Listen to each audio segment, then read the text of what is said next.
horror fam to HHN365, a Halloween Horror Nights podcast. My name is Duff, and as always, I'm here with my co-hosts Jess and Jonathan. What's going on, guys? A lot. We have so much to talk about today. So much. I didn't even know what to say. I was going to say the same thing, Jonathan. A lot. It's been quite a busy start to our 200s, to say the least. 201 now. Wow. This is a new, I guess, era? Yeah, the next generation of 365 has started. Scary. That's a big statement. Oh. That sounds about right. But before we get into anything else, follow us on social media. That's Twitter, Instagram, and YouTube at HHN365, our TikTok at HHN365pod. Join our Discord where we discuss HHN year-round. That link is in the description. Check out our merch shop at HHN365.com and leave us a voicemail and we'll play it here on the show. That number is 407-906-4134. And on today's show, we're going to talk about the release of all of Orlando's Scarezones, about their street experiences, I believe is what they're called, and just a bunch of details about other things that we got from the panel in the UK. But before we do, we have a little bit of 365 news, and to kick off this next generation of 365, we're going to do our live trivia. It's back, baby. We did skip spring this year, so bigger blowout here in fall, right? This is going to be on Saturday, August 23rd, just 6 days before Halloween Horror Nights starts in Orlando. It's going to be at Half Barrel Beer Project, same location we've had it at since the beginning. There's going to be exclusive food items, exclusive beer. There's going to be prizes, a lot of prizes, like you can win pretty easily, not just like finishing top 3. We just throw shit out, basically. And of course, just a lot of fun. We treat it as a pure like Halloween Horror Nights celebration. We're there to party, get ready for the event, have some beer, and test your knowledge. So if you want to come down for that, we are going to have a costume contest as well. So if you want to get dressed up in your Halloween Horror Nights best, you have another chance to win a prize there. And just be on display for the entirety of Half Barrel Beer Project. Yeah. It's going to be fun. I'm excited. It's literally my favorite thing we do, period. It's such a fun event. If you don't know, if you've not been before, please show up early. The seating is a bit limited, especially if you are coming with a group. I would say if you're with a group, honestly, show up more than an hour early. Like an hour and a half early if you want to try to get a group size table. If you're alone and just need a seat, probably 45 minutes to an hour. But after that, I'd say there's really no guarantees on finding a place to sit. We are going to try to set up more seating than we've had in the past. We'll see how that goes. But standing is welcome. They actually have a lot of like separate little bar spaces to lean on and stand at. So very welcome to stand. Also, there's an outdoor patio where you'll be able to hear us as well. So there's more space than it looks like inside. But still, you want to get there early, guarantee yourself a seat, and enjoy the trivia. But beyond that, I think we can hop into what's going on in the HHN world, where I think we're going to start off with HHN Hollywood construction. Jonathan, what are we seeing over there? Yeah, so if you guys follow our Instagram page, our Hollywood correspondent Kevin took a lot of updates, took a lot of pictures of the updates happening over there at Universal Studios Hollywood for their construction of houses and facades and stuff like that. Since we have so much Orlando news to talk about today, it fills up like 3 pages of outline. We aren't going to go over them all because they're all very minor, but I still think important. So if you'd like to look those up, we'd recommend going to our Instagram page and looking at those pictures to see the minor improvements to all the facades. But there is one thing that we do want to talk about. And this is a a Kevin theory that we've talked about before. But it's also filled with some information and actual news to sort of back up this theory. But basically, there is, if you look at our Instagram page, we show a picture of it, but also Kevin took a video of just sort of his theory that we have on our TikTok and Instagram as well. But there is a plot of land that is being cleared about next to the mummy, next to where they usually put the mummy house, just in that sort of the right of it. And it's being used as a utility event space.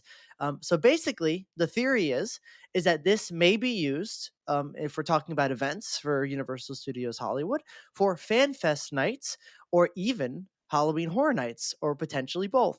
since they're both kind of in the same realm of the type of event. And basically, the plot of land, when you go by the space, how much land there is, and using some dimensions and stuff like that, can fit either two H slot tents or one HHN Orlando new sprung tent if we're talking about size. So the new sprungs in the back, though, that size of tent. So the theory is, what if this space is used for a future house location or potential future house locations, for two houses or whatnot. And if this does happen, does that mean another location goes away, or do we just see an addition? Um, I don't know. What do you guys think? Do you think this is potentially what this space is going to be used for? It feels like a possibility for sure, and also something that is kind of needed in Hollywood. I think one of the weakest parts about the event is the tent structures they have, and some houses basically being ruined when you go while it's daylight. At least sections of it sometimes. So this would be a huge upgrade, just having those additional spaces, and of course with the addition of Fan Fest nights, they need it twice a year now. So it seems like a very smart investment on their end, and I hope this does come to fruition. Is it really two H slot tents equal one new sprung in Orlando? Is that what we're saying here? Am I understanding this correctly? Yeah, I think so. Okay. That's all. Yeah, I don't think I'm to saying be fair, anything more. I didn't do the dimensions on that. People, can watch the video and see. I think it was Alex and Bush in our Discord server that did all that part. I'm not that I'm not that into all this stuff. Mhm. But they did all the work for us basically. So big thanks to them as well. But yeah, there is just a ton of space here. We know that this rumor has sort of evolved. Because in the past we've talked about potential new sprung tents, new this, new that for Hollywood. And now it looks like we're finally getting to the point where the rumors potentially going, oh, okay, we're seeing actual construction. We're seeing something being used. We have, evidence that this is a utility event space. So I think the rumor of adding additional house space finally has some weight to it now. Mhm. Interesting. Yeah. But with that said, do you want to move on to Orlando? Let's do it. So in Orlando, we have first of all some general updates around the park. Again, mainly additional lighting setup and a couple truss structures for lighting as well. One of the big things that we've seen though is now in San Francisco, which is rumored to be the Club Horror location, which we'll get into that more. But basically, not a scare zone, but more of a party. It's believed to be, and there's a stage, like a pretty tall stage put up that seems like it could be used for like a DJ. So would make a ton of sense. And it also has a ton of lighting on the main truss structure.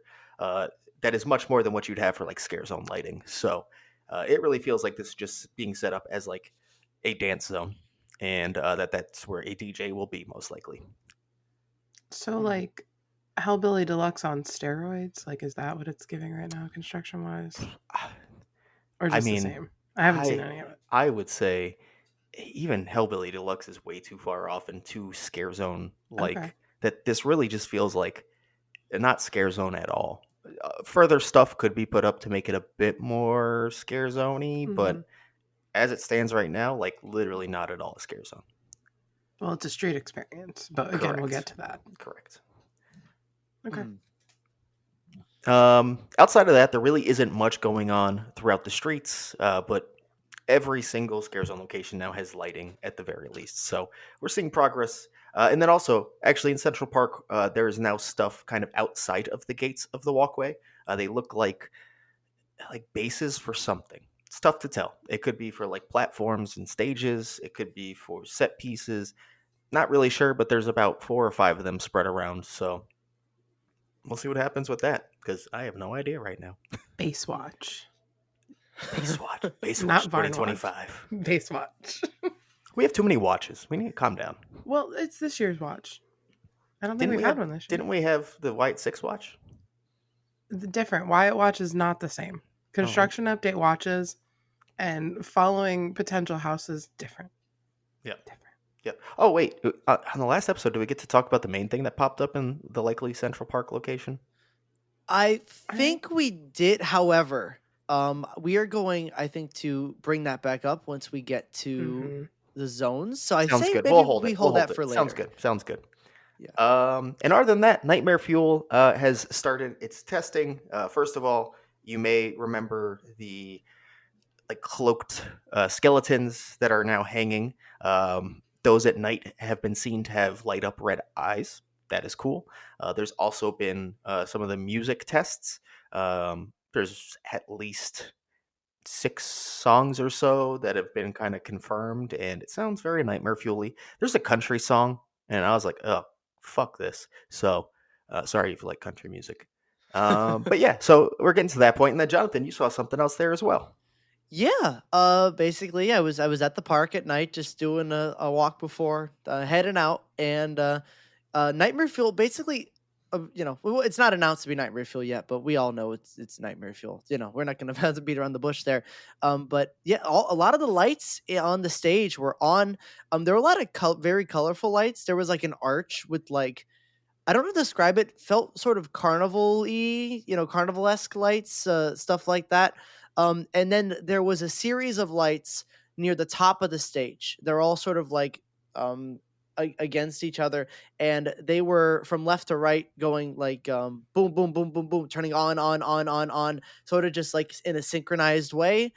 Seemingly, I guess, testing some of the moments in the show where they'll have lighting move with the acts of whatever they're doing. And that was really exciting to see because that was just full on, not just turning on lights, but playing with them and synchronizing them and using them for the getting them ready for the potential show, which I thought was really exciting.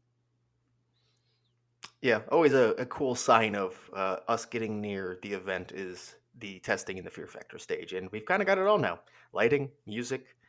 We can see props that are actually being tested as well. So, uh, very deep into the testing. I'm sure rehearsals are already happening. So, Oh yeah. very cool. Very cool. Mhm. Yeah, people have heard the music like in the middle of the day at Universal, just walking by and go like, "Hey, what's that? Why are they playing music in there?" Which is kind of funny because I thought they'd save all that for nighttime, but apparently not. Yeah, yeah. I now need to go there at night, and I want to hear the music myself because I know it's going to happen again. Might happen tonight. I don't know. I haven't really been on Twitter or anything today, so we'll see. Now I'm thinking about it. I need to be out there at night. Yeah, Oh, seriously. oh, ooh, it's about that time where if you're not starting your HHN prep, you're gonna be miserable opening weekend. People start Correct. walking around. Go to Correct. the park. Get them steps in. Yep. Go out in the sun. Remember what that feels like to sweat. Because I've Uh-huh. been inside all summer. I don't know about you guys. No, unfortunately, I haven't. I've sweat a lot. No, A lot. Yeah. no, thank you. But hey, it's worth it. Now I'm ready for the season. Or I'll be gassed by the time we hit the season. It's a toss up. Eh, we'll see. But that's basically it for our news. So I think we can kind of just hop into the announcements here. As we mentioned before, there was the UK media panel. We are going to kind of tie in all the details about the scare zones in these segments about the announcements. So there's a lot more than just the base level of what the announcements were. We do have a lot of detail to add, and I'm pretty excited about that because some of the aspects are really cool. And this first thing we're going to discuss here is actually really exciting. The first thing said about the panel regarding the scare zones uh, is the reduced scare zones from last year have been thrown out the window. You're going to see more scare actors and more scenics all around the park. Um, and by that, we can tie that together when we look at every detail about the specific scare zones, is that they are going to be most likely larger. Mm-hmm. So you Yeah. know how like recently the entrance zone has been in a more confined space. Central Park hasn't really extended out. It sounds like we're going to go back to more how it used to be and really extend them. And it sounds like they're going to be pretty fleshed out as well. So very exciting quote there from Laura Sauls, I believe. Yeah, and it's always interesting when the people who make an event, the heads of the event go, "Hey, we understand you guys didn't like last year's scare zones." When someone can admit that, I really sort of admire it, because that means they're listening, and they understand. They know the reactions that I think last year's zones we're not hitting for most people really at all. So it makes me very excited for these, this year's, because it's clear that they heard our complaints and they are working on it and making this year, hopefully a lot better. I like how literally they took the comments about like, well, you shouldn't have even had 5 scare zones. They're like, okay, we won't. Fuck you. We'll do 4. Good. I think But that that's the best choice ever. it is a good thing, especially with the additional experiences. But we're going to start getting into that right now. First, we're going to start out with our Monday announcement, kicking off the week of Scare Zone announcements with the Origins of Horror, which is going to be our entrance zone. The blurb for that is entering a decaying conservatory of twisted vines where artists carve tributes to Halloween Horror Nights 34. You'll encounter monstrous crows, gargoyles, and more. So, that aesthetic we've been seeing, confirmed to be the aesthetic of the event, basically. Hmm. And what a great way to start your day at Halloween Horror Nights, just immersing you in the theme itself right away. I think that is a very smart move. Absolutely. Now, the coolest thing about this, to me, from what we've heard so far, is this comment from Ramon, who is also the designer for this Scare Zone, by the way. Follow Sergio's voice, Sergio Navarro from El Artista, and heed his warning. The origins of horror are on the prowl.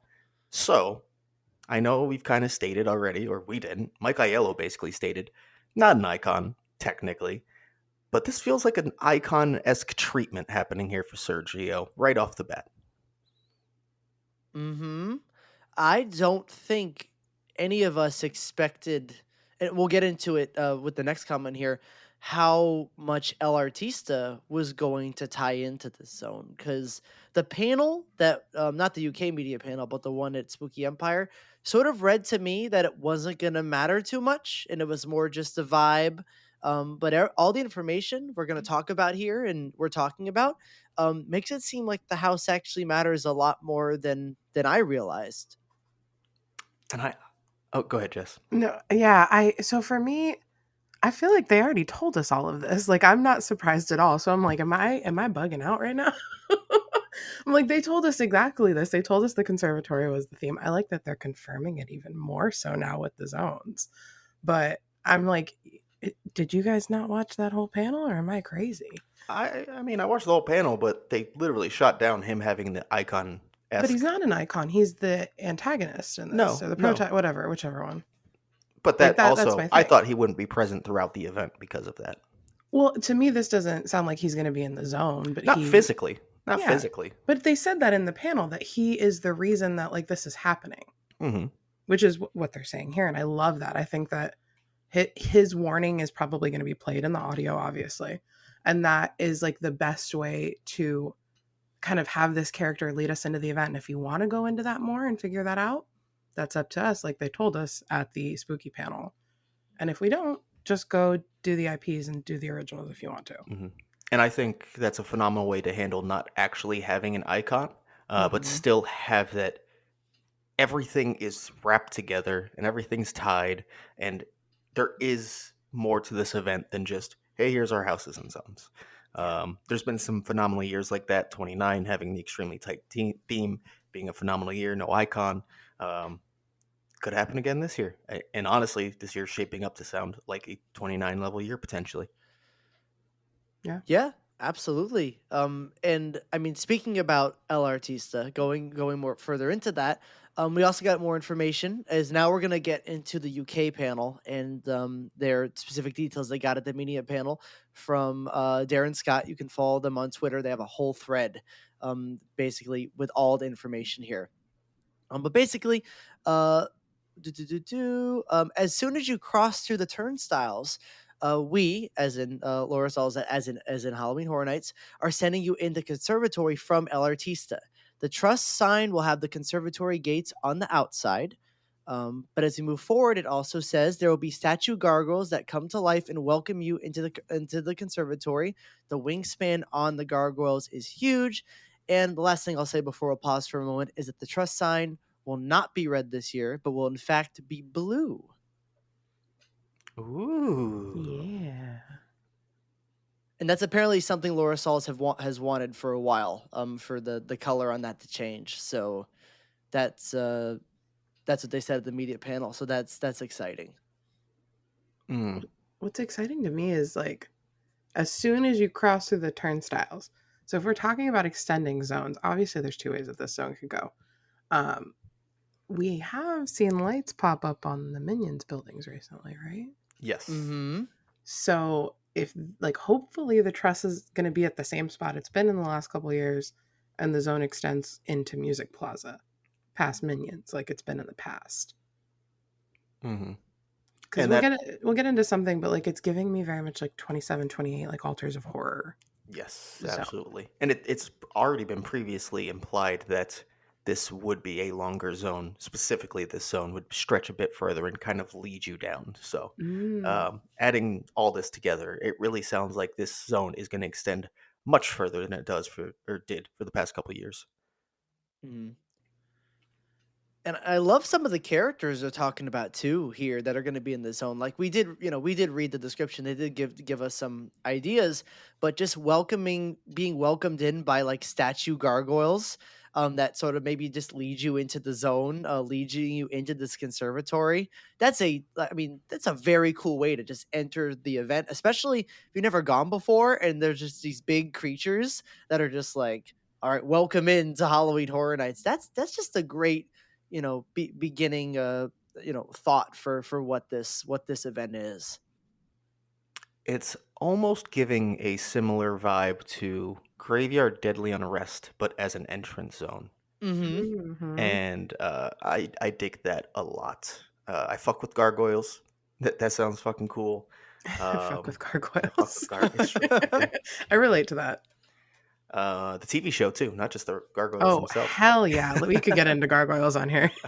um, but yeah, everything we're hearing about this sounds phenomenal. Um, it's still going to be probably my bottom hype zone just because it is the entrance zone. But I feel like I have a reason to be excited for the entrance zone, and that is very pleasing. Do you know what this is? Actually, to me, it's giving if Graveyard had the color story of Graveyard Games. Mm, And I think Yeah. that yeah, is kind of yeah. also why it's speaking to us. Yes, correct. We like a blue. The event is telling us like you will be hyped for an entrance zone. We're gonna make You're you, gonna but like it. Where did we leave off again? I forgot what I can't talk about until we read it. oh well. The big boys from That's Hollywood. right. Yes, yes, yes. So it has been confirmed that the crows that were being discussed in the initial blurb are the crows with a Z from HHN Hollywood. Like directly confirmed that they thought those were cool. They want them here, and they will be in this zone. Yes. I Let's wonder if they'll go. have glowing blue eyes. Ooh, I like the way you're thinking. It'd be cool to match it up. It would be. I hope. Do you think we're gonna have a baby crow? If they just send us Baby Crow, I wouldn't be mad. No, I think Yeah. they're also gonna have baby crow in Yeah, probably. Hollywood. Yeah, I don't think we're getting the baby. no, but they can make another one. I don't know if it works as well for our setup for an entrance zone, especially though. So I feel so bad for Hollywood now because like their crows zone that they're probably gonna have. I'd assume they had it last year. I'd assume they're gonna bring it back because why not? Is gonna be probably what it was, or just very minimal sets and whatever. But the crows are gonna make it. But here we're like, here's all these like sets and characters and vibes, and also they're here. And it's gonna blow their zone out of the water, and we're just taking it from them. And also they're here, sorry, Hollywood. but they won't have a Z here because They we don't do probably that. won't. Well, they won't have a name because they're just in the zone. Mhm. They're just the crows. I mean, it's only fair though. We gave them literally one of their best houses ever in Scarecrow the Reaping. So you know That's what? true. Fair trade off. Yeah. And this confirms, because I remember we were talking about it. If the crows from Hollywood are coming here, they were on stilts. Yes. So confirmed stilts are at least in this zone, but I assume in others, if crows are here in the entrance zone, which could be sometimes the most crowded, stilts are back, baby. Hmm. Hell yeah. Definitely sounds like it. I mean, obviously not confirmed, but I don't see them doing these crows without them.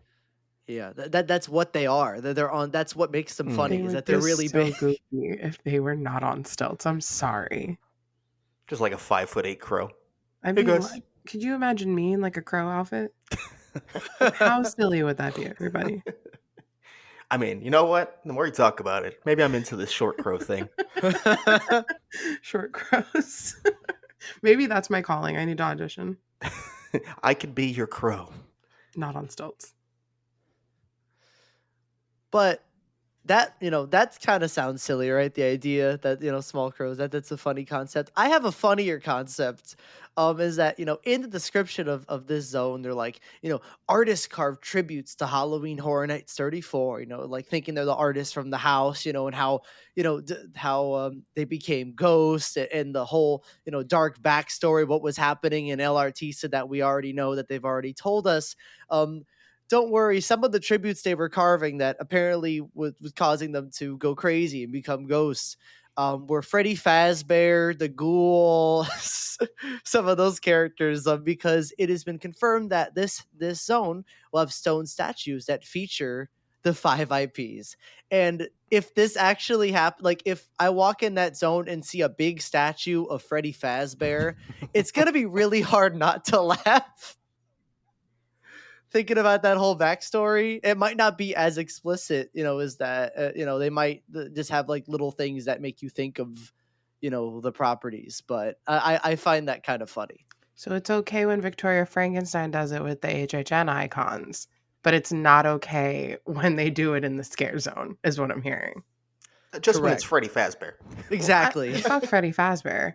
I think it's whatever. It's the entrance zone. Of course it's gonna do this. I feel like we're back to the Oh, old formula. for sure, which is cool. But like, you're gonna walk by Jason Voorhees, be like, that's cool. Art the Clown, that's cool. The Ghoul, a little strange, but also still cool. Uncle And then Howdy.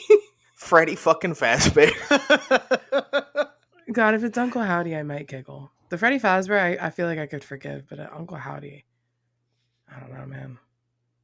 We're all gonna take so many pictures He's next a to fiend. Walton Goggins. Oh my god.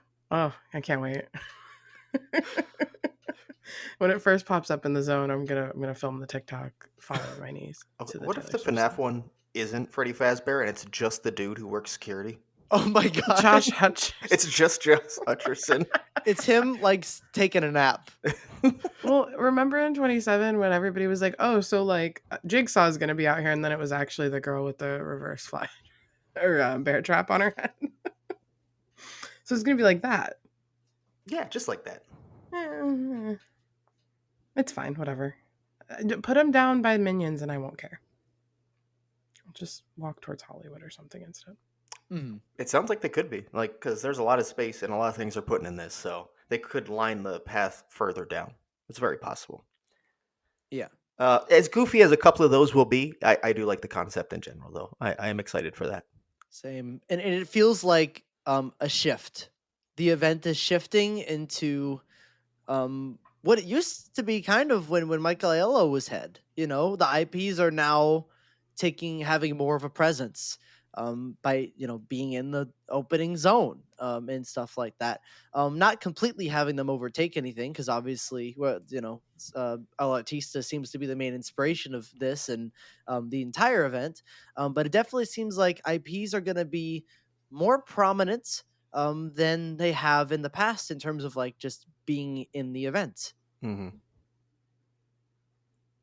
And I'm just generally excited about the shift towards caring about scare zones a lot. I feel like it's probably for the better part, if not a whole decade, they've kind of been sliding, getting worse each year overall.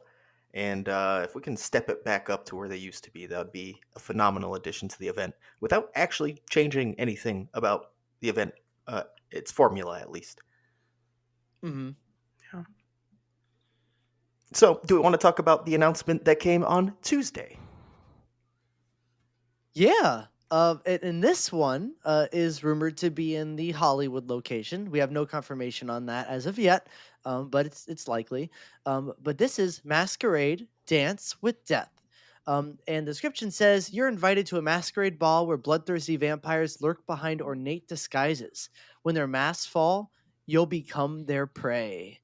And the first thing I said when I saw this description and I saw this key art is, "Oh my goodness, it's not Vamp." And like, put my fists in the air and did like, like a little happy jump or whatever.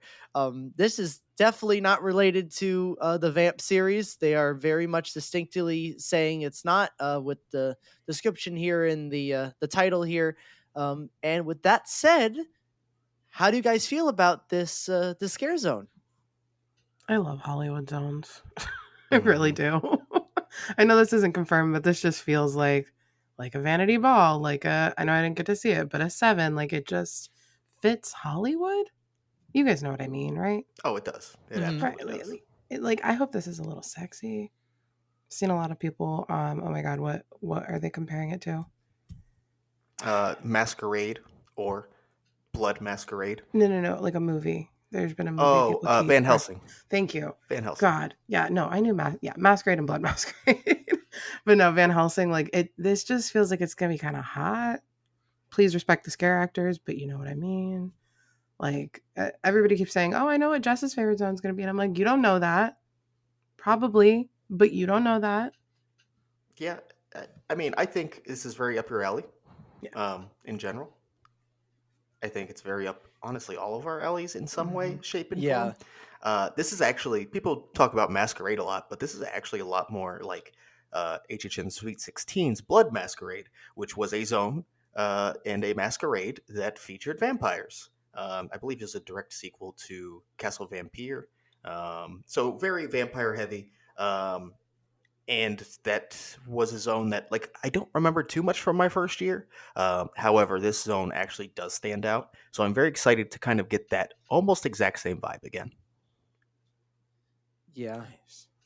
It's exciting. I mean, this is a fun concept. I honestly had no idea this almost exact concept happened before, with vampires in a masquerade. But I think this is really cool. I think I'm gonna love this. I think the music's gonna be great and the costumes could be great.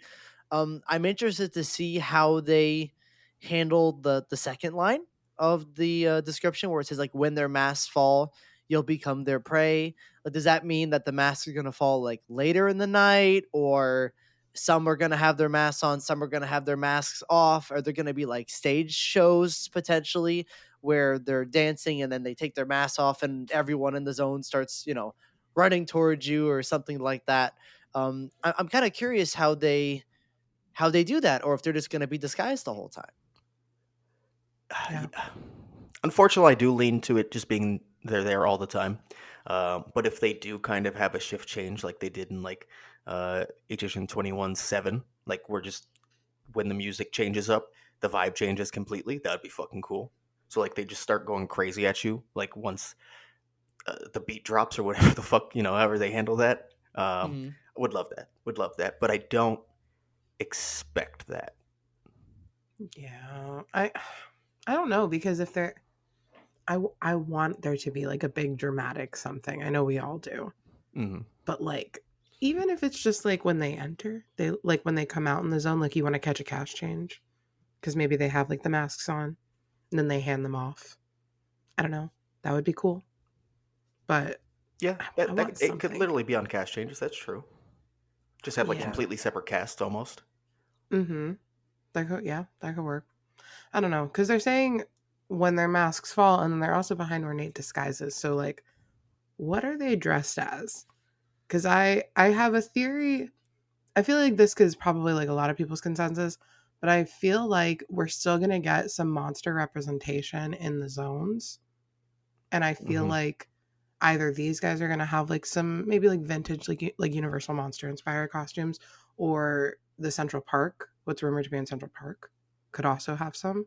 Ooh, okay, yeah, I could see And that. well, I guess we'll talk about that when we get there next. But like, I think we'll still see some of these characters in one way or another at the event. Yeah, I I think like it. so. I like that idea. Anything else about Blood Masquerade or Masquerade Dance with Death? Sorry, You're gonna do that I for just the went next back three about months. 20 years. Don't worry. No, I'm excited. We don't have much, so on that one. Yeah. No, that's about it. The next one, however, we do have a decent amount to talk about, and this is maybe the most fun sounding, its uniqueness. This is rumored to be in Central Park, and it is the Cat Lady of Crooked Lane. Whew. The blurb for this is travel down a spooky winding path to a mysterious home where trick-or-treaters are transformed into feral felines. Be careful, or you'll be next. Um, Camp. Hmm. So much camp. And you know what leads us to believe that even more? They're calling it technically, or Ramon is calling it a Slaughter Cinema 2 spinoff. Really, it was just a poster featured in Slaughter Cinema 2. But this is going to be done by Charles Gray, who does the Slaughter Cinemas. So he's probably very much going to keep that campy Slaughter Cinema vibe in this zone. I don't know how you do this zone without camp, to be fair. So, duh. But knowing Charles Gray is doing it, and they are kind of looking at it as a Slaughter Cinema spinoff, I'm even more excited. Oh yeah. I love campy zones, or zones that are lean more towards comedy than scares, but can also have scares. Sweets was one of my favorite zones in recent years, just because I think they played the camp with the horror pretty well, and I think this zone could do the same because it's a very silly concept. Like when you first read it, you're like, "What?" But I think it could be really fun and exciting, especially with some of the stuff that the poster and what we're seeing in the park sort of indicates we might be seeing in this zone.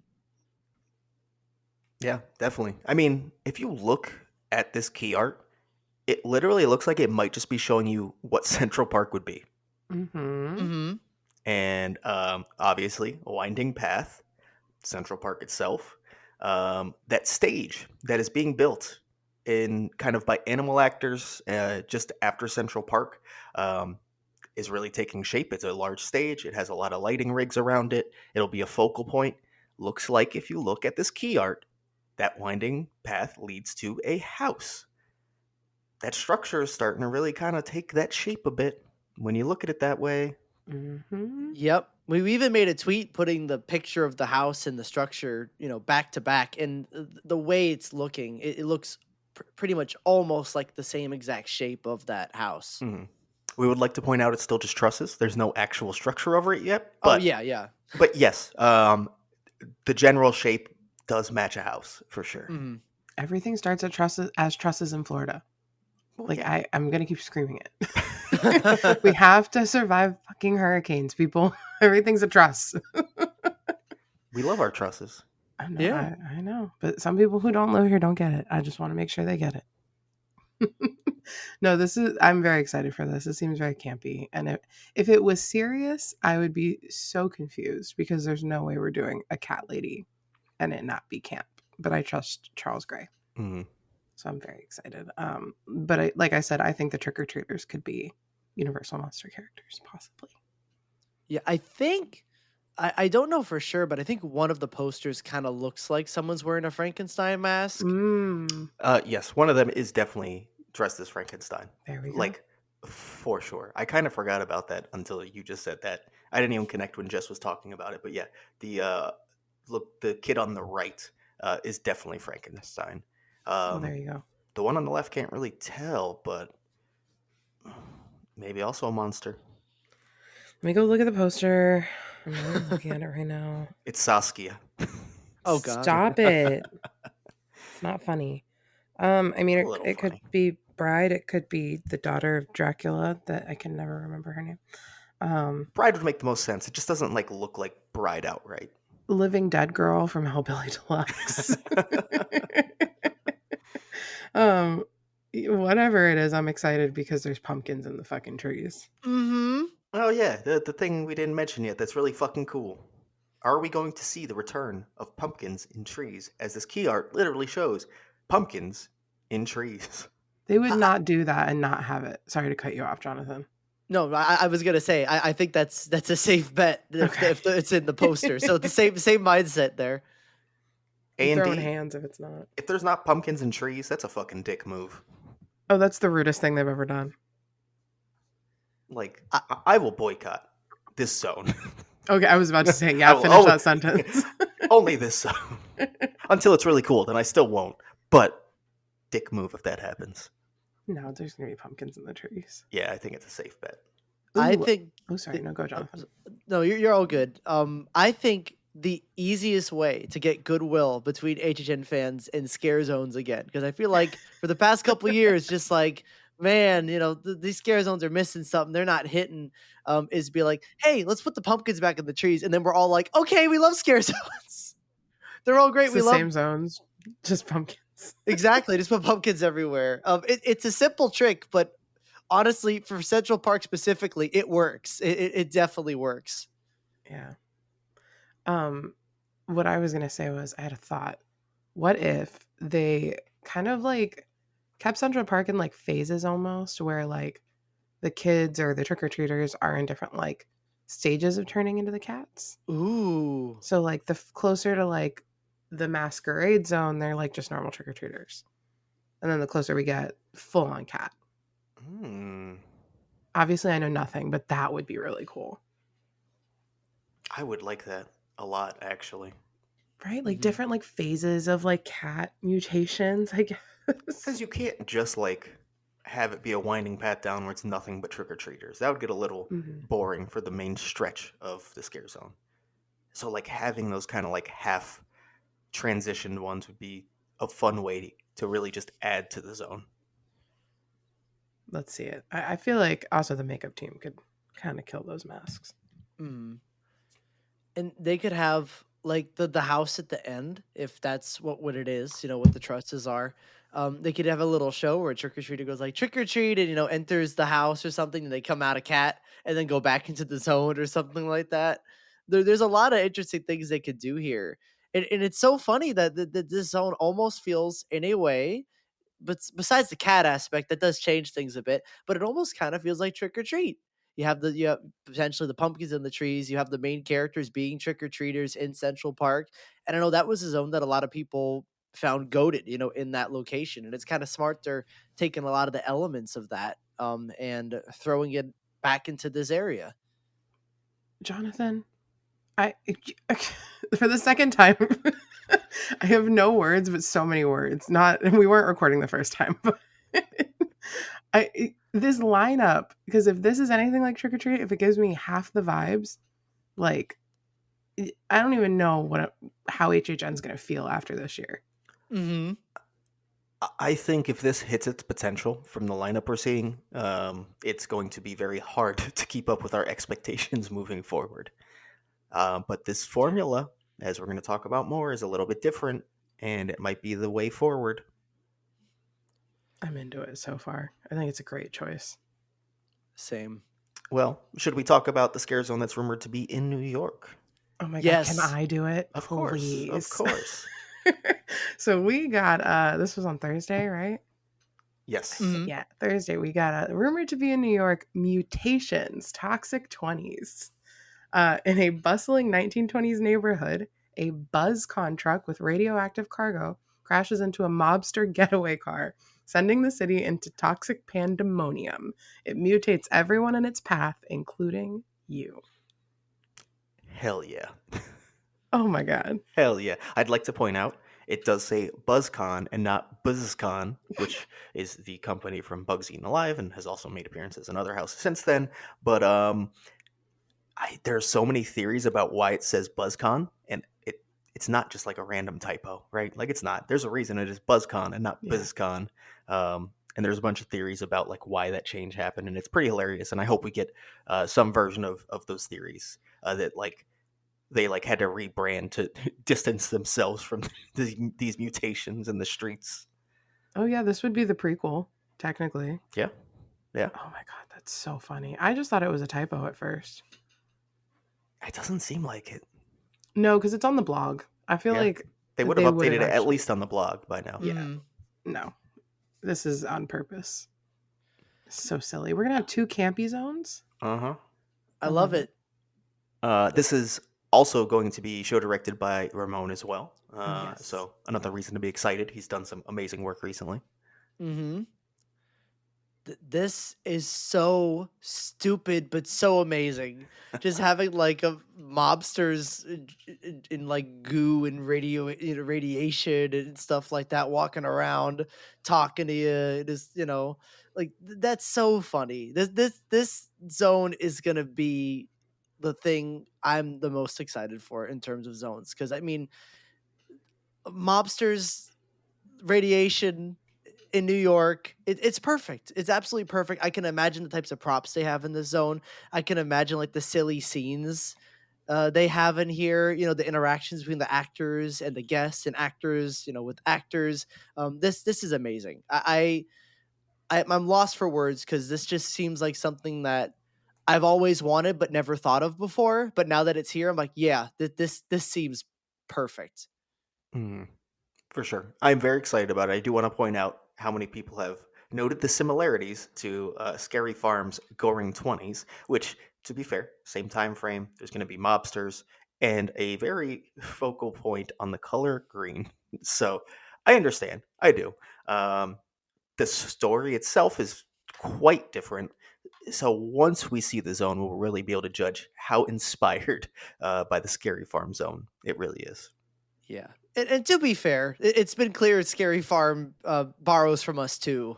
With some of their Yes, houses, correct. they've made it Yeah. very clear, with some of them, and they're great.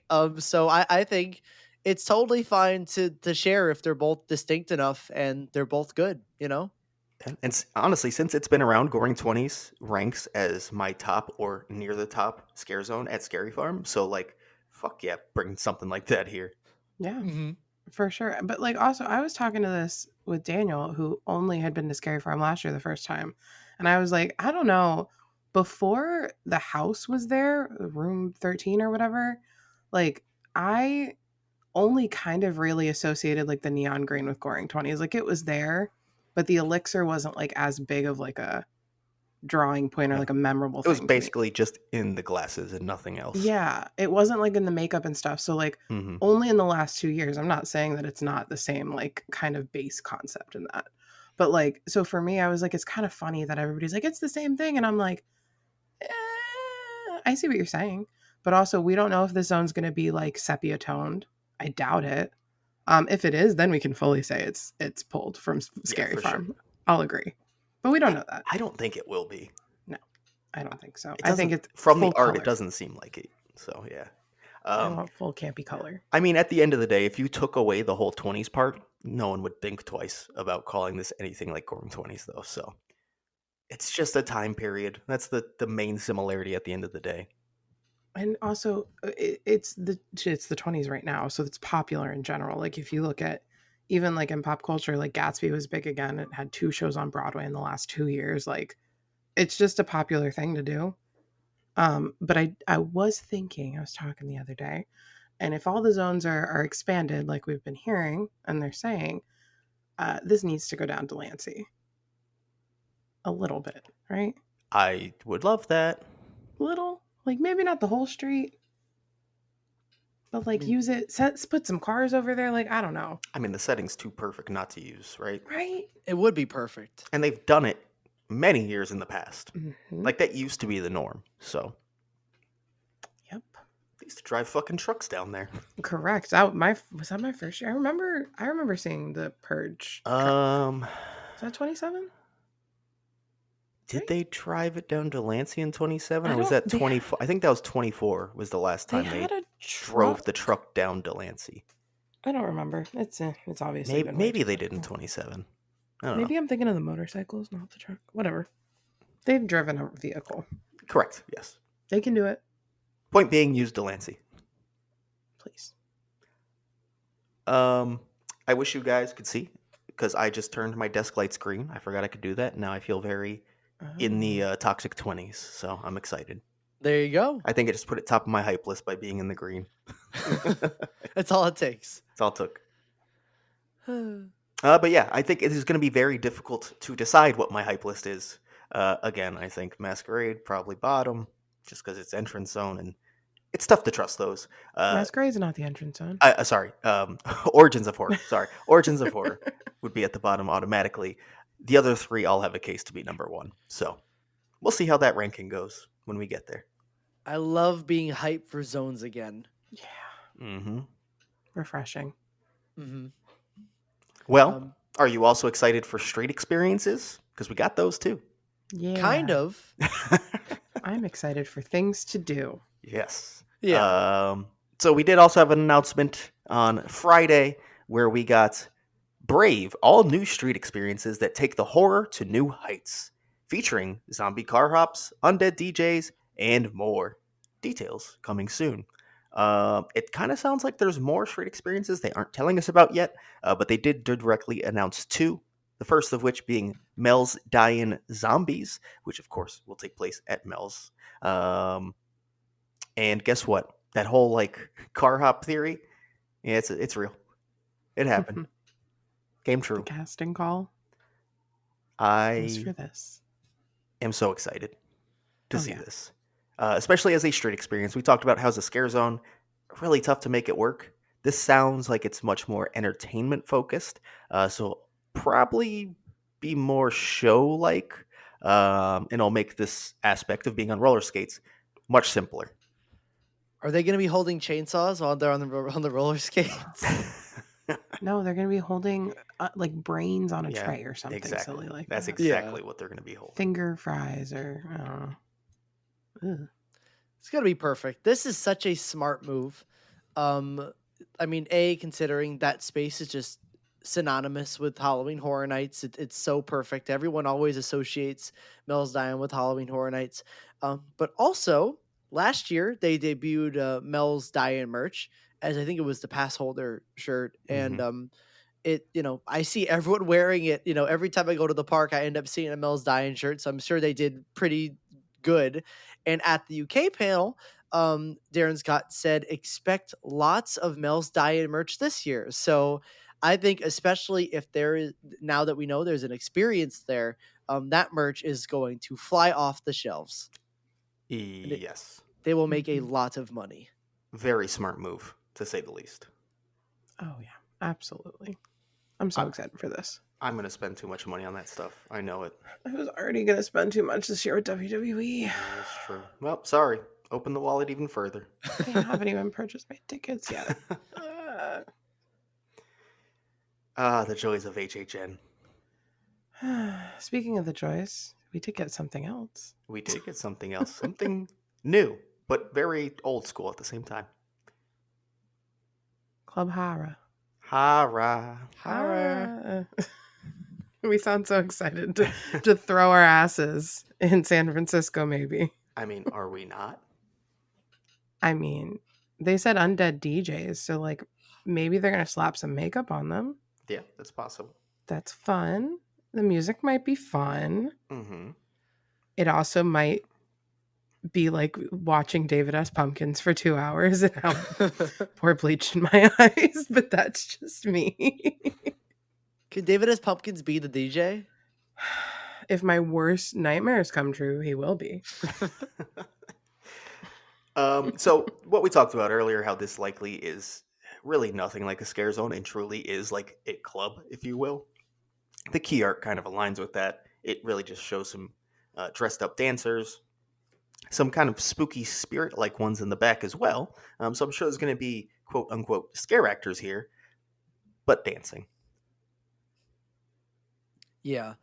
And it makes sense why they're doing this, right? Because I think year after year after year, with a couple of exceptions, but not many, the answer for like, what do we think of the San Fran zone is always too crowded. It's too crowded. When you put props in there, there's too many people. You can't walk through there. It's tight. You don't want to be there. Regardless of what it is, even if it's a good zone concept, the area is just very, very, very tight, especially now, especially with these IPs that we're getting. It's going to be a busy, busy year. And so I get the idea of saying, let's just not try it. We're just not going to make it a scare zone. We're going to make it this. We're still going to put something in the park, because in 28, they didn't use this space. They didn't use San Fran. And I remember going through it the first time. They replaced it with the clowns area by where they do the Lagoon show now, like where they do the projections. They did it down that street. But I remember walking in San Fran my first ever year, going, there's nothing here. This is weird. It's just all dead space until you got the Simpsons and there was chainsaws. So I like that even though they decided, rightfully so, I get it, to not have a zone here, they're still putting something here to make Horror Nights run through the entire park. I think that's very smart. I will say, if this does end up being popular, it will be worse than a scare zone in terms of being crowded because the space that looks like it's intended to be the dance floor is directly in the middle of the walkway. So if So this this could be ends up worse. being a popular thing that people are actually like dancing at and there's a ton of people, good luck walking through this. Wait, no, I didn't think about that. Wait, Yeah. I don't Maybe, like this anymore. Yeah. well, maybe because now I'm panicking. What'd you May- do to us, oh stuff? no, maybe because okay. I'm Hmm. really doing a great job talking tonight, if you can't tell. Maybe that's why Fast and Furious had to be the old layout, because the house could not exit there. Yes, that And would sound then correct for sure. maybe they'll just force everybody to dance over by like the car at the exit of Fast and Furious. Uh, Um, I'm being uh, really hopeful because I hate what you said. I hate it so much. I mean, realistically, you just kind of have to hope it's not super popular. It's That's gonna about be it. no, because there's gonna be like the 15-year-olds who got dropped off and they're like, oh my god, I'm gonna go to the club after they do Five Nights at Freddy's. Oh, And then okay. they're gonna be dancing in the middle of the fucking walkway. They're gonna play the Five Nights at Freddy's song on the speakers. The Clown Cafe song's gonna start and they're just gonna be like, I'm at the club, and they're gonna make like videos at the club, and it's Your gonna be club realistic thought is so much worse than mine, by the way. well, you My sent me off this my ledge. entire mood has changed about Club Horror. Fuck Club Horror. You sent me off the ledge. I'm sorry. This is your fault. I actually am Sorry. excited. I am excited about it still to see how it turns out. Yeah, But no. yeah, what you said is probably going to happen, and that is a little worrisome. Just take the audio and we'll put it over a TikTok in 2 months. Hmm. Oh, I'm excited for it. I think anything that is different is welcome when we're not getting more houses added to the event. Mhm. It's very 90s HHN where there's just a bunch of experiences and like pop Mm-hmm. up show type stuff happening, and I like that. Very into that. Give us Robosaurus back. Fuck. That's really what yes. we need. Let's go. Robosaurus can be at Club Horror. He's the DJ. Oh, okay, I'll allow it. Now, he could stand in the middle of the walkway. He could throw his Yes. ass back, and I would welcome it. Not the people here for Five Nights at Freddy's.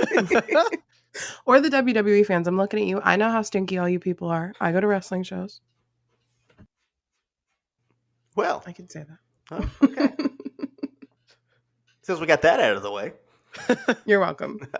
that's basically all the announcements we received this week. I say that's all. That's technically 6 separate things announced, and implied that more are coming along with that street experience thing. So that is a lot, and I'm excited about literally all of it, which is kind of crazy. Yeah. No, this is exciting. I never thought I'd be this excited for zones and street experiences. I mean, now we have confirmation. We're just getting 4 zones. And I'm not mad about it. I think any other year, if they said we're dropping a zone, I'd be like, oh, I don't like that. But this year they made it clear that they're dropping a zone, but they're improving all the others. So I will Hmm. take it. And adding street experiences along with it. So And like, that too. yeah, you lost a zone, but you're gaining more experiences. Mm-hmm. Yep. I saw people say, well, this just means that they're cutting more from the event. And I was like, in scare zones, yes, but the scare zones haven't been quality. So Nope. I'd rather lose something to get immersion and quality back. Because we can be there. We just haven't been. So I agree. Yep. I Totally. get it, but I'm excited. And Oh, go ahead, please. oh no, go for it. No, you go for it. Oh, I was just gonna transition us. I was Well, just gonna transition us then. Yeah. Okay. Well, not only did we have the information for the zones and stuff from the UK panel, but there's a lot more. Actually, a whole Twitter thread of stuff that we didn't even talk about yet.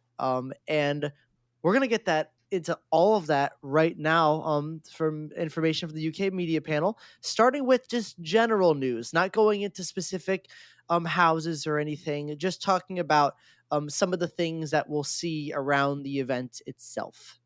Yeah, Look at that transition. look, that was beautiful. Um, all this news does come from Darren Scott. His Twitter account, it's at Darren_Scott. He is editor of SFX magazine, and he is not new to this panel. So we're used to getting this fun stuff from him. But let's kick it off with, again, some of the more general stuff about the event.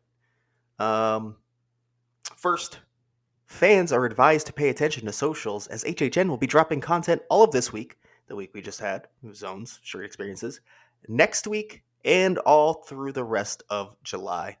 So, the announcement fun has not ended. Obviously, we still have one or two houses, depending how much you want to argue the FNAF thing, but it looks like we're getting a lot more as well, potentially. I'm both very excited and scared for all the content we need to make. I'm so sleepy. So tired, guys. I am tired. I'm not lying. Yeah. But it's so nice. I love all the announcements. I love everything we're getting. But it is exhausting. And I know some of the other podcasters and content creators have shared similar feelings. Yeah, it's worth it. Like once you do it and all the content's made, you're like, yeah. But in that process, it's just like the SpongeBob meme where he's everything's on fire and all the sponges are just like running around whenever there's an announcement. And you're like, oh, we gotta get a TikTok and then Twitter and then Instagram, and then on the podcast, there's a lot of stuff. But that's it's worth it. It's what makes what makes doing this interesting and fun. Yep, definitely. We definitely also sound like streamers who are like, my job's harder than yours. Not at all. Not what we're saying. No. We're just sleepy. Yes. Because we're also working full-time jobs. Mhm. That's really why I'm tired. Yeah, I'm just normal tired. I'm not gonna lie. I'm always tired. Correct. It also is confirmed that the HHN bar is returning, which is not surprising based off the construction we've seen in Battery Park. It looks exactly like the HHN bar last year. Mhm. Also, hotels will have photo ops. Wow, surprise. Shocking. The tribute store is back. Whoa. Didn't That's they crazy. say that only North Campus was going to have photo ops? Yes. Yeah, North Correct. Campus. Okay, I was like, that was the interesting thing. So what is North Campus? What is Not that? Epic. Yeah, No Epic basically not hotels. Epic. Yeah. Oh, okay. That's it. That makes sense. Also, the confirmation of the tribute store returning, which we kind of technically already had, anyways. But yeah, tribute store coming back for its 10th anniversary. Crazy. Who would have thought? Woo. I like this quote, and from what we've heard, it does really sound like this is true. This year, there will be extra added content that will take immersion to the next level. And I gotta say, from the announcements we've had, sounds accurate. Yep. And part of me feels like this isn't just referring to the street experiences, Yeah. Mhm. the ones that we got. Considering they're holding off details on those, which makes me think there's probably more of either those or other things that they are just waiting, to announce, which would be really exciting. Mm-hmm. Definitely. This one's interesting because we've talked about before Five Nights at Freddy's. John Murdy, Matt Flood said it's a house. We know it's a house, even though it's not officially announced as a house. It's a house. But they made sure to say at the panel they were still acting like it's not announced as a house yet, which is kind of true. That there will be multiple things, as in plural, at the event for Five Nights at Freddy's. We obviously know one of those things is a house, but they are apparently referring to other things as well. Other things as well.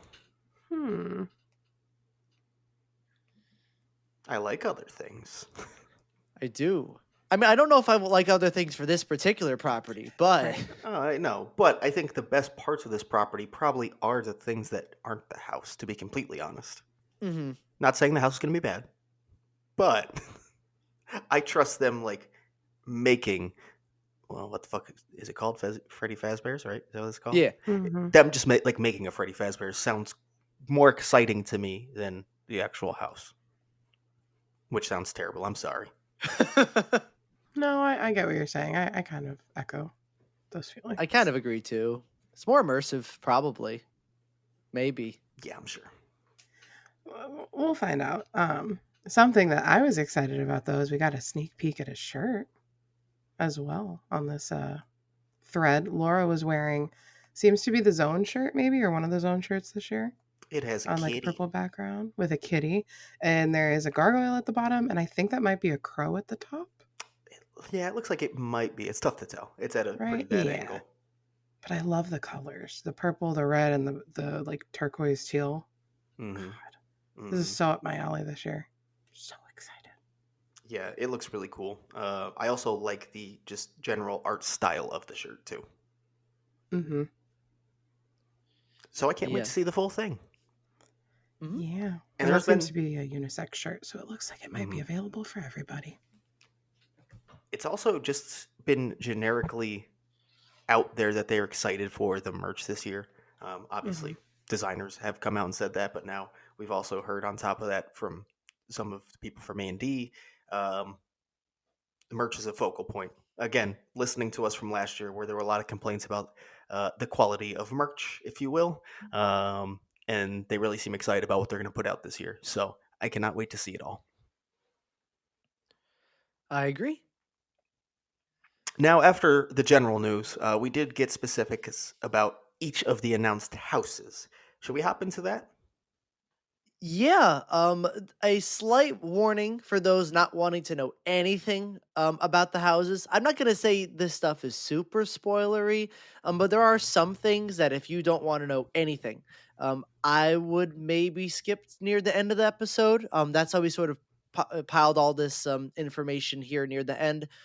So yeah, just your warning. It's nothing too bad, but I know some people who just like I don't want to know a single thing about what's inside these houses. So if Mhm. that's who you are, then you can just skip a little forward here.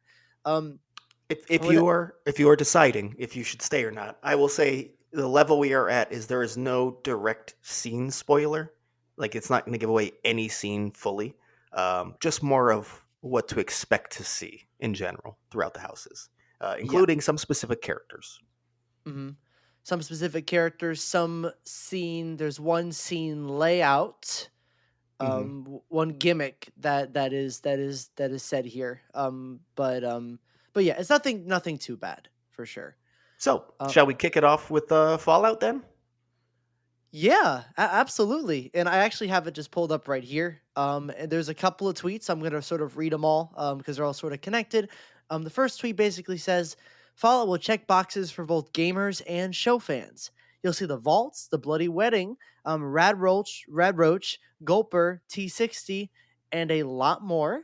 So that's the first tweet, and it's exciting because now we got confirmation of the Gulper being Hmm. in the house, which is one of the biggest creatures in the show. Which Mm-hmm. I believe when we go back to some of our earlier live streams on the year, there was a lot of people like, we need the fucking gulper, right? And all Yeah. of us were like, what's the gulper again? The thing that looks like a big axolotl. Yeah, it is fucking I'm cool. I rewatched the show for homework already, so I Oh, okay. remember now. I still have to finish it, but I watched Terrifier too. Ooh, good start. Good start. Yeah, we're getting there. I still need to watch Terrifier 2 and 3, so yeah. Might watch 3 later. We'll see. Mm. And we also have confirmation of the bloody wedding, so you can put Mhm. two and two together. That's where we're gonna start. Considering the way the show goes, so we kind of have where we're starting off, sort of now known to us. Though I think if you watch the show, you're already like, yeah, that's where the house is gonna start, and I think it's a pretty Hmm. smart, starting point there. I Um, hope they're able to capture how like chaotic and large scale it is, Mhm. and it doesn't feel yeah, like you're just walking through. Here's a piece of it. And the next room's another piece of it, kind of thing. That would be a little disappointing. I want the room though. This is like sort of maybe scary for HHN fans. I want the room that's sort of like the cornfield that has like the projection. Mm. Of Hmm. Jonathan. I know it's scary, but I want it because it'd be cool. He's right. So When we get a hurricane, I'm clipping that audio right there and I'm posting it to social media. That's He's fair. right. We need it. I know we do, and people have already brought this up. We're gonna get a storm because there's corn at the event. It's Hmm. inevitable. It's already gonna be here. Like it's gonna be in the fallout. Like Yeah, there's no way they don't have it if they're Mm. having these scenes. it has So to be. No, and I agree. It needs to be like the big, large scale. Like, give us that moment when we walk in. Use what you can in the tent. Not that it's confirmed. It's still possibly right. Has it confirmed to be? No, I mean, not we yet. have the No. code name. Yeah, we have the code name, but nothing's confirmed yet. Yeah. And there's one more tweet that was made basically. Other locations that we're going to see are the Wasteland, Philly, and the Super Duper Mart. And also, in terms of talking about the Gulper they have created is giant. So I'd assume maybe that's like a big head sort of creature. Like that's my assumption because all you really need is the face, to come at you and try to eat you. I could see that's how they would maybe do it, or maybe some other big, large scale puppet. But yeah, that's exciting. That's a creature that I've wanted to see. I'm kind of still sad that we're not going to have the bear because Hollywood has that. I don't understand why they have to be Yeah. exclusive to each coast. But the Gulper, I'd rather take that one than the bear. I will say that doesn't confirm it's not here either, though. That's true. It could have just not been directly mentioned. That's Yeah, all. that's true. I don't know. But the way I they think- talked about it before, I mean, sounds like it might not be in Orlando. So. Yeah, Just saying, not confirmed. It could be there. I it's feel like possible. the Gulper is either going to be a big head, like you said, or like one of the inflatable big boys. Oh, That's possible too. could be. I hope Yeah, it's it could not be. inflatable. I really Yeah, I hope hope it's a not. big head. But I can see it. That would work really well, wouldn't it? Yeah. Okay, I'm into that. Yeah, Well, I'm just excited. I get shall to we wave move at on? it. What? Huh? I get to wave at the Gulper now. I know I get to boop it on the snoot. He's just Not a little really. baby. He's just a big baby. That's it. He's big. Should we move on to Terrifier? Yeah. Perfect. I actually have it pulled up too, so I can do this. I'm on my game. Come on. For once. Fans of Terrifier in for an incredible experience. The team at HHN worked very closely with Damian Leone on the house, which they say is the bloodiest and goriest house that HHN has ever done, with more water effects than in any house ever. Oh God. So, first quote we'll talk about, bloodiest and goriest house they've ever done. I think everyone predicted that, like when this was rumored in December. Like, so if this is going to happen, they're going to pitch it as the goriest thing ever, right? And sure enough, they are. Could be true. I don't fully buy that it'll be the goriest house ever, but it's possible. For the second one,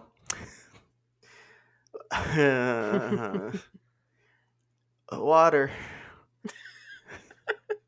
Obviously, we've heard everything about bring your umbrella, you'll get soaked, drenched in fear, I believe is a quote from the blurb. Most water effects in any house ever. I love being wet. Yeah. Oh, in Florida, you're never going to dry. I mean, the only positive is for opening night. I'm probably going to be wet anyways, so Yeah. who cares? And then if it's really, really bad, I only have to take the path that we haven't really fully talked about once. You might as well just talk about the next tweet. Okay, so the next, actually, which one's, that's not the next one, right? It is in the thread. Is it? Yeah, that's what I have about the paths. Oh, I had to go back. Why did it skip it? That's weird. Anyways, he adds, in fact, there are so many water effects in the Terrifier house that guests will have the option of choosing a dry or wet path when exiting. That means whatever's gonna be at the end is gonna be wet. And that's that I said that weird, but that's scary. That's really scary if they're giving guests the option to choose. It makes me think that that's gonna be a whole new level of water. And then we do have one more Terrifier tweet as well that adds every single iconic kill that art has created will feature in this house. And one more time, reiterating how wet you will get, because they just can't push this enough, you will have tons of blood dumped all over you. Can we unpack this for a moment now that like they're confirmed the dry wet path thing? Mm-hmm. Um so I have two things I want to say. One, for me that confirms that that's why they're using 25. They need the extra space for the two paths. Makes sense, yeah. And possibly queue space because it's a shit show right now backstage, construction zone wise. My second thing is I was talking to some people about this whole path rumor thing. I think that as long as you tell me I'm gonna get like I want like old style like Splash Mountain, you will get wet like sign, I can't be mad at you. But also, are my shoes going to get wet? Because I might get mad if my shoes get wet. And I think that that's my personal limit. I don't know about you guys, like in your personal limit on like the wet path, but like how wet are my shoes going to get? Because that will determine if I go through this path more than once. I'll be honest, my personal limit is even less wet than that. However, I think if we get to the point where shoes are like drenched, that's going to be a guest service issue suddenly, and eventually it's going to get toned down or basically turned off if they get That's my you fear. that wet. Because there's no way they aren't going to get a ton of complaints. Because like you could say, yeah, you'll get wet, but like fully drenching you head to toe, guests still aren't going to accept that, even with the warning. That's the verbiage they're using. Oh, I know. That's why I I wanted to know. ask. My personal limit is again, I don't want much wet at all, but obviously I'm going to do it begrudgingly to see it. Right. Jonathan, how wet do you like getting?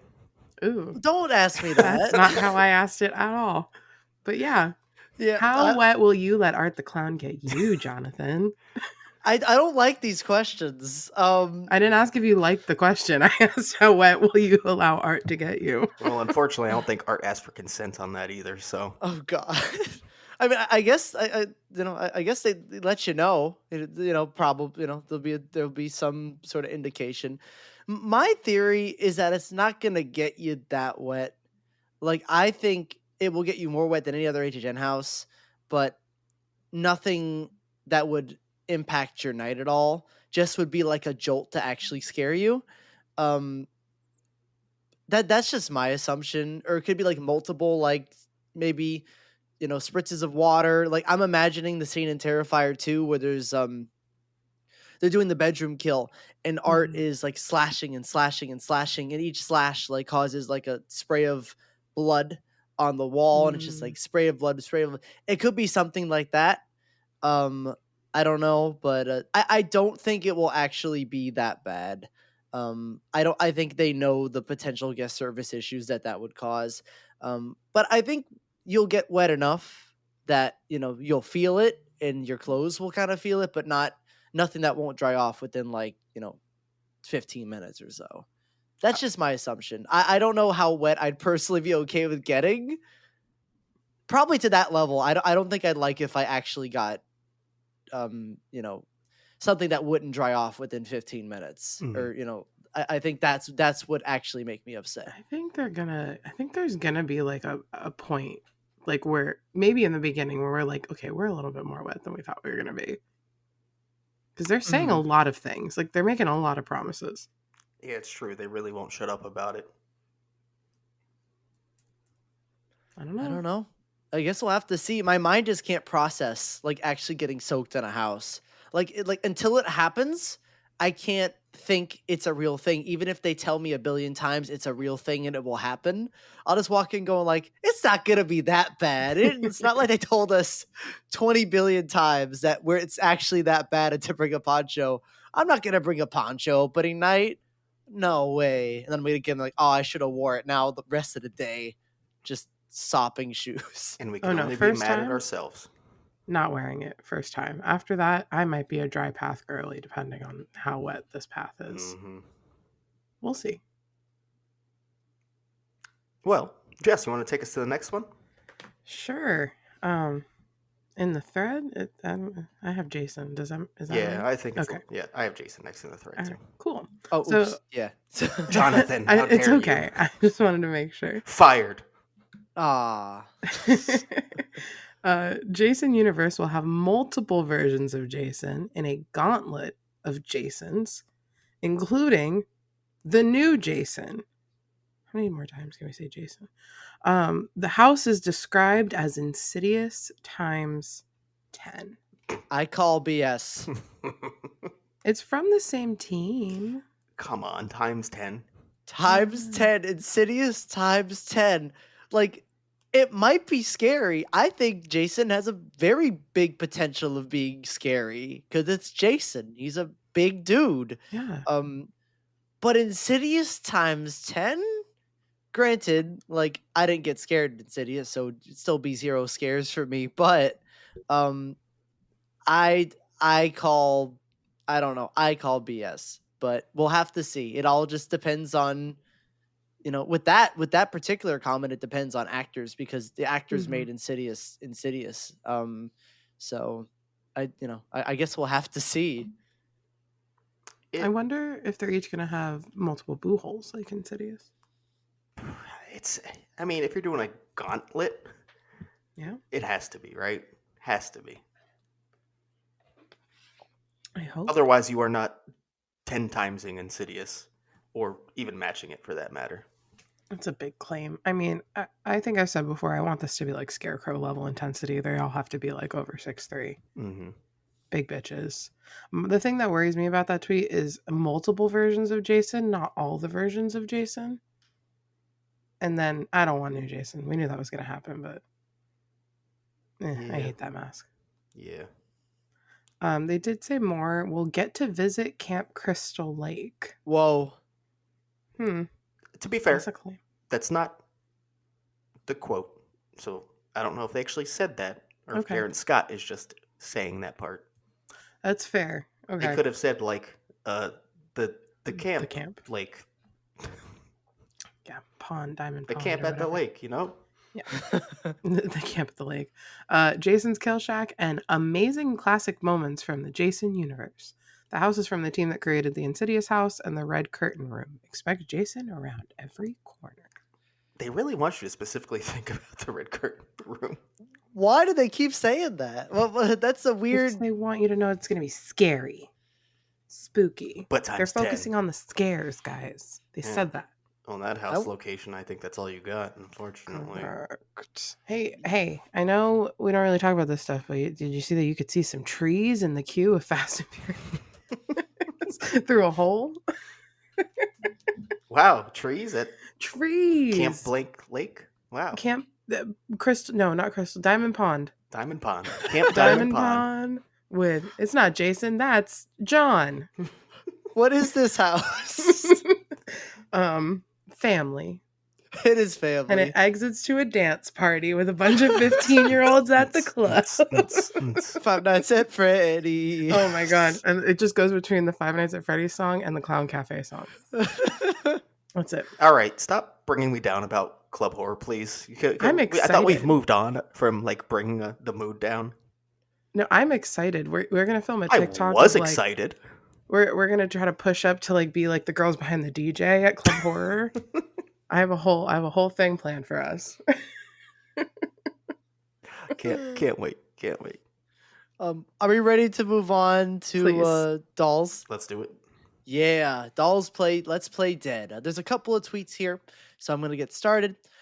You're shrunk to the size of a doll. You'll constantly feel small with everything oversized around you as you enter a dollhouse. And the house gets bloodier as you go through it.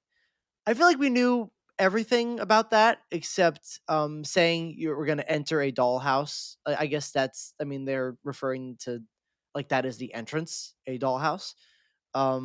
And that the house gets bloodier as you go through it. That's some interesting information there. I don't know if we have any more comments on that before I get to the next tweet. No, there's a lot more that kind of elaborates, so go ahead. Yeah, let's do it. So I think before we were talking about, we know the comedy house this year. It's Hatchet and Chains because it's Slaughter Cinema. But apparently, Dolls Let's Play Dead kind of checks the comedy box. That is a quote, by the way. It follows Lila, a sadistic little girl who likes to torture and terrify and rip apart her dollies. We're the size of all her tortured, tormented, and disgusting dollies. And the facade is a fashion dollhouse that Lila has defaced. Every attention to detail was made so that you constantly feel small.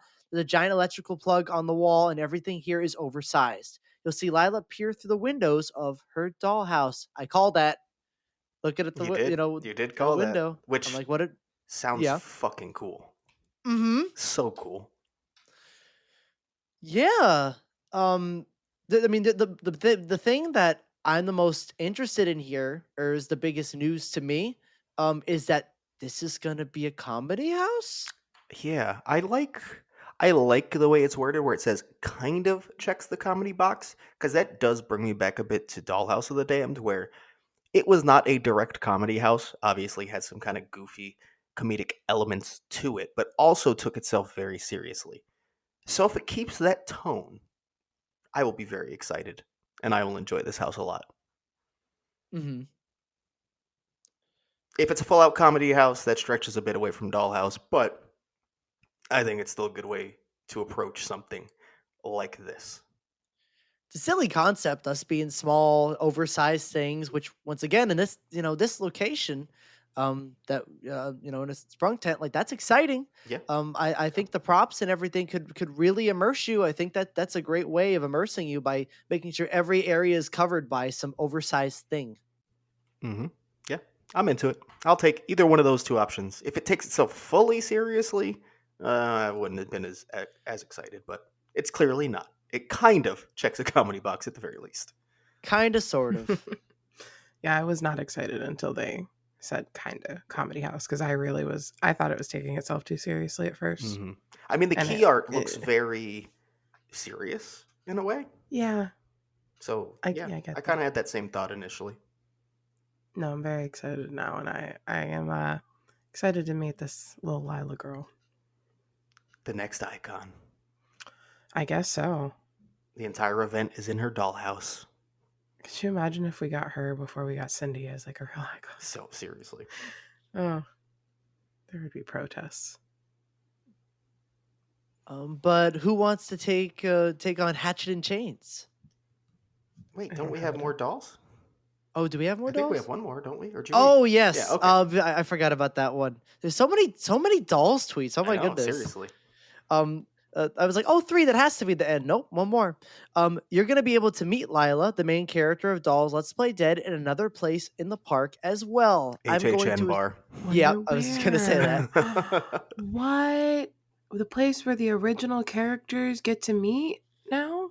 That's crazy. To be honest, the fact that they want to show her off in a setting That's like cool. that makes me think her design is going to be pretty cool.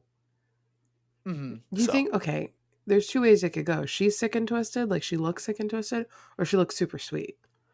I think it could be the super sweet one, Oh, at least to start, kind of deal, and then it evolves into Oh, blood all over her, and she's just more chaotic, if you will. that's a good point.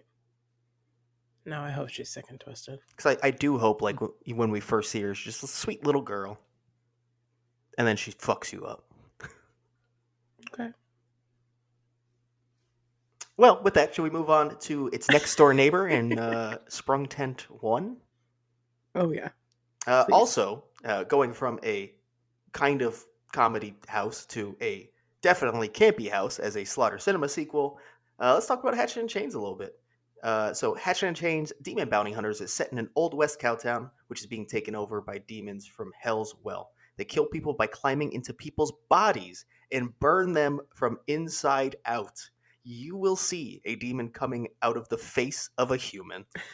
Fuck yeah. That is so incredible. Oh I my can't wait. god. If I wasn't already excited for this house, like, come on, man. That's so cool. Like, the whole, like, lava demon thing was cool on its own, but, like, they kill people by climbing into their bodies and burning them. I can't wait to see the demon inside the face of a human. Oh, the camp levels are insane. It's kind of giving Ash versus Evil Dead vibes to me. Kinda. There was a Okay. scene with Ash inside of a Yeah. body. Uh-huh. Yeah.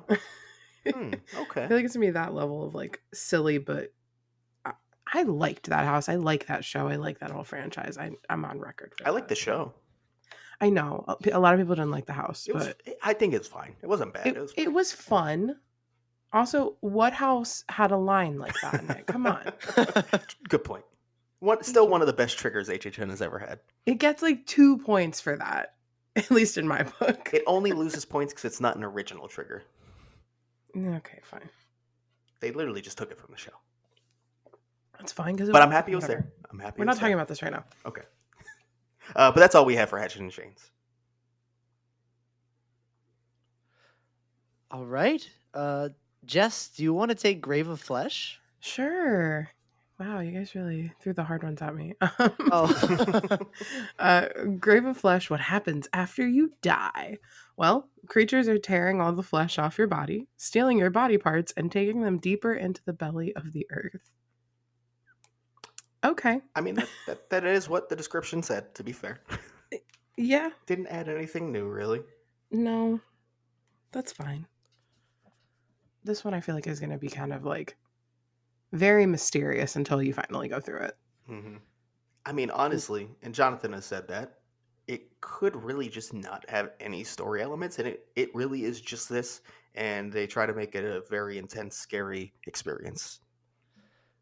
That's still what I think this is going to be. When they they could just be mysterious, and that's something that they do sometimes, if there's something they really want to hide, for sure. But the way the art looks, the way like the description is, everything like that, I really think the whole goal of this house, just my assumption, is this is the scary original. We're gonna scare the shit out of you, and you're gonna run out of this house crying. And that's all you really need to know. Basic story, you can get it. But once you enter the the afterlife, that realm, you are just gonna be left and right, just getting ping ponged by these creatures until you exit, and just trying to feel your body, because you're just like, am I here? Am I still alive? Type of house. Which, to be fair, if these creatures are anything like the key art, I'm okay with that, because some people have kind of knocked the design. I fuck with it heavy. I Hmm. think it's Same. so cool, especially if their eyes glow. Oh my god, come on. That's badass. No, I love it. I think these are going to be very scary in person. Hmm. And there was one more tweet about it. It does basically say the same thing, but it kind of adds one small element. It just says that creatures are tearing all the flesh off your body, stealing your body parts, and taking them deeper into the belly of the earth. So I don't know if we fully see that aspect play out in the house. Obviously, we will go deeper and deeper, I assume. I don't know if it's going to fully tell that, like, they're bringing your body parts down. We'll see. Yeah, no, that's exciting.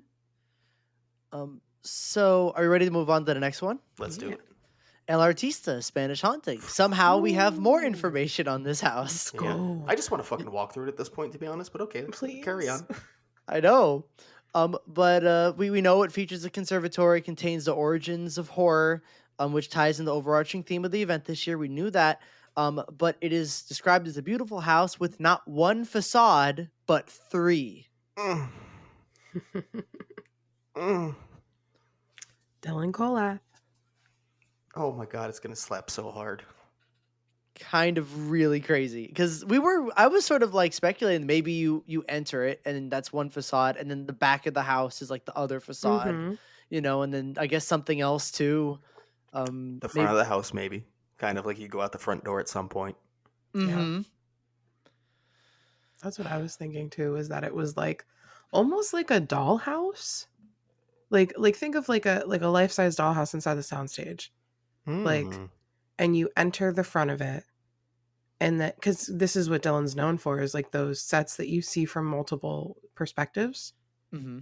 So almost kind of like Carnival Graveyard, how like there was like the central point you eventually got to. Like think of that as like the house, and then we go in it, and maybe we go outside of it again, and then the conservatory is like attached to it, but it's more or less kind of almost like a greenhouse Mm-hmm. off on the side. So maybe we go into there and then see from that side, and you go into 3 different points of the house, like outside of it. Okay. That'd be so cool. Okay. Just a thought. I'm into that. I don't know if it makes sense out of my brain, but that's what my brain says. No, it I- does. Yeah, that makes sense, especially with the comment about there being 3 facades. Yeah. Mhm. And I'm trying to find the other tweet. I remember I saw it for sure. I can't see it in this thread, but I remember there was a tweet that said it's going to be using all the tricks from. El Artista features all the tricks of haunted Yeah. houses that they've done over 34 years in one house. Sergio and other artists before him were drawn to this manner because it inspires their art, but the house gets inside you and drives you mad. Then you become a ghost. Yeah, that's the tweet. I will say my only concern about this house is that it does sound too amazing, Mm-hmm. and maybe it's almost doing too much where it could let us down in that sense, you know? Like it's hard to pull off that much. I trust High it. concept. I trust it. This is more just devil's advocate here of they're doing a lot in this house. It's a high concept story, crazy scenic, all the effects used throughout 34 years of the event. Like that's a fucking lot going on. And if they tie it all together, obviously it's going to be fucking phenomenal. But just pointing out a small potential concern that you could have. Not to add to it, but they've also said that this house is heavily inspired by like all-timer houses as well. By So- that, they just meant Dylan Colath is designing. No, I also meant like Dead End and like Gothic. Like they've Yeah, compared they did. directly to those as well, on top of the Dylan Hmm, designed houses. So they are really hyping it up. They are. So I I'm mean, kind if of they're- with you on the devil's advocate thing. If they're that excited about it, though, Oh, it's good. yeah. I don't remember them talking this much about one original house and hyping like something up this much for a while. Like I'll for be a honest, long I don't know time. if they ever have. They might have not. Like, you know, in the older days, it would happen, but it would happen during the release. Like, there'd be this one, like, burst of excitement. This is like a nonstop, since it's been announced, hyping it up. I need them to chill. Like I trust them, but No. please stop getting my hype up for this. Like Don't chill. I like the hope. It feels real good. I'm worried it's gonna reach like an unintangible level that can't be reached. Because they just keep saying this is like gonna be one of the best originals of all time. Mhm. But I'm sure what they see and everything that they based basically an entire event on this house gives them hope. I trust them. I trust them. Hmm. If they're this excited, there's a reason why. Well, should I take us home with the final house we'll talk about today, which is Gulkin Monsters of the North. This house brings folklore beasts and creatures to a Norse community that will be ravaged and ripped apart. A shaman beast is drawing all the creatures to the community. One of the bloodiest houses, very bloody, very visceral. Okay. All right. Before we talk about it, let me get to this next one too, because this kind of adds on. The shaman is collecting the creatures, making them part of her. She's getting bigger and bigger as you go. At one point, the prop for her head as the final shaman beast is 6 feet tall. And as you go under this 6-foot head, you're going into the belly of the beast. Jeez. Fuck yeah. This is so exciting.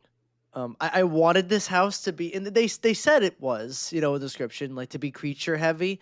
But I was worried it's like some creatures and then not really, like they're not the main focus. But what they're saying here is like, yeah, they are not only the main focus, they are the whole story because the creatures are what makes the shaman bigger and everything like that. That's just so cool. I think it's gonna be a hard concept to pull off. You have to do a lot with, I'd assume, puppetry and stuff to really pull off these creatures that they're saying. But an interesting costumes, unique costumes. But if they can, I could see this being very high on my my house list. Mm-hmm. Yeah. I don't know if this will be high on my hype list. This is something I'm probably going to have to see just because it's not anything that like compared to the rest of the event, I'm very excited for, which is a big sentence for me this year, obviously. So like, I'm excited to see it. I'm excited that there's going to be big, oh my God, scale. Sorry. Mhm. But I have to see it first before I'm like, oh my God. So don't be mad when this is low on my list when there's like WWE. Oh, to be honest, Yeah. I felt exactly the same. Okay. I will say the main thing now is I don't know how, with all these additional details, I put any of the 5 IPs above any of the 5 originals in my hype list. Like, Mm-hmm. I don't know if there's going to be one I can do that with, because now I'm so excited for all of them. I think you might see one hop in the top 5, and that's it. Same. Also depends on the with the future announcements. So they could change things Yeah, potentially. depends what they I say. I will say one of them I already know is not going to be top 5. yeah. The other one, Mm-hmm. yeah, I am a little curious. That could be the one that jumps. Maybe we'll see. We'll see what they tell us. But with that, that's all the UK panel information that we got, which was quite a lot. The fact this whole episode felt like we were talking about that media panel in some way or form. Last year, the media panel came with actual concept art. This year, it didn't. I kind of prefer it this way to have more written details Mm-hmm. and less just pictures, because I feel like pictures you can hear something on a tweet, read something and have an image in your head, but it wouldn't like spoil the surprise for me. When you see a picture of it, you go, "Oh, okay, that's what it's going to look like." So I am kind of happy they went this route. But regardless, we got, I think, probably even more information than we did last year, which is Oh yeah. kind of crazy. Mm-hmm. Oh yeah. Yeah. We did also get a sneak peek at Art the Clown. Mm-hmm. That is true. Yeah, they had a Um, little walk around art experience going on, interacting with the crowd, and he's exactly what you would expect art to be from a character's perspective and personality wise. That's for sure. yeah, I will say, I'm going to say something positive. I like that they had the little detail of him having the one contact for the one other eye Mm-hmm. from the second one. I thought that was cool. But I'm gonna wait to see it in person because I think we said this with the Phantom Mm-hmm. 2 years ago. Never looks good in that lighting. So Yeah, it's true, and it always, from what we've seen in the past, feels a tad unfinished compared to the actual event. So also could be the case here. We're not saying he looks like bad, by the way. That's not what we're saying. Just curious if this is exactly the representation we'll see in the park. right, hopeful. Yeah, we'll see. But that is all we have for this week. That's a ton of announcements. That's a ton of additional detail. And as we've said at least 87 times in this episode, our hype levels for this year are getting a little too high, scarily high.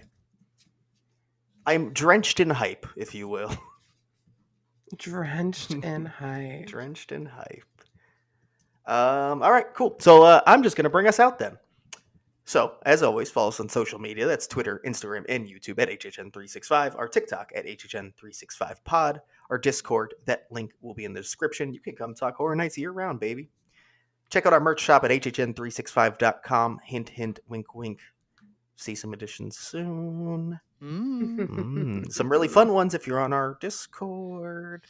Oh, is it happening? Maybe. Maybe. I don't know. If you want to demand a specific shirt design, leave us a voicemail at 407-906-4134. And that's all for this week. Until then, we will see you in the streets.